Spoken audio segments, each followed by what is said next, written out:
और अपने भौतिकवाद में रह के ज्ञानी बुद्धि चलाकर इस आदेशों से बच तो जाते, लेकिन बहुत बड़ा नुकसान हम अब अपना कर लेते। अब भौतिकवाद का सबसे बड़ा उदाहरण रावण का आता है।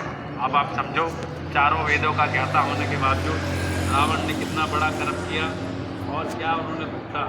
भाई 1 लाख पोता नाती होने के बावजूद घर में कोई दिया जलाने तक नहीं।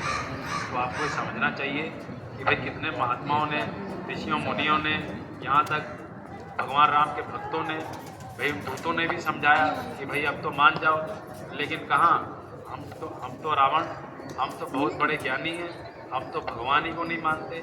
अरे भगवान को मानना तो छोड़, ऊपर से सीता का अपहरण कर लिया। लेकिन आप सबने देखा क्या उनके साथ ये, क्या उनको भुगतना पड़ा, कितने बड़े कर्मों का फल उनको ये मिला।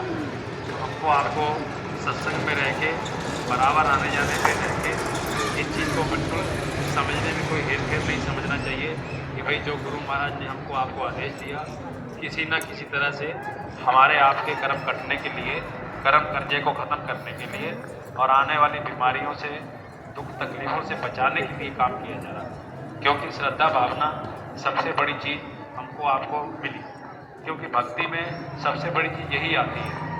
इसका कोई पारदर्शी रूप नहीं होता कि भाई कोई इसमें ठोस रूप आपको नज़र आएगा कि भाई हमको भावना दिख रही है, ये आपका भरोसा होता है, ये आपकी श्रद्धा भावना होती। उसी रूप से वहाँ से दया गुरु महाराज की तरफ से आती। इसका कोई ठोस रूप नहीं होता कि आप समझो कि 2 लाख रुपए आ जाएगा या 10 लाख रुपए आपके खाते में आ जाएंगे। ये तो सब दुनियावी चीज़ें, लेकिन असली दया तो ये आएगी कि आपके जन्म जन्मांतरों की कर्म इसी में कट जाएगी और आपको ज्ञान ही नहीं होगा कि भाई किस हिसाब से आपका कर्म कर्जा कट गया, कितनी दुख तकलीफों से आपको गुरु महाराज ने बचा लिया, आपको क्या बीमारी लगनी थी, क्या तकलीफ़ें लगनी थी, आपको किस हिसाब से गुरु महाराज ने कितनी बड़ी रक्षा आपकी कर दी। तो आपको, हमको ये बहुत बड़ी समझने में, गलतफहमी में नहीं रहना चाहिए कि यदि गुरु महाराज कोई आदेश दे दें तो कितना बड़ा हमारा आपका उसमें काम वो कर रहे हैं, कितना बड़ा वो फ़ायदा हमारा कर रहे हैं। अब देखिए, अब ये होली का कार्यक्रम बहुत कम होता कि भाई मुक्ति दिवस के साथ साथ ये कार्यक्रम होली का आए,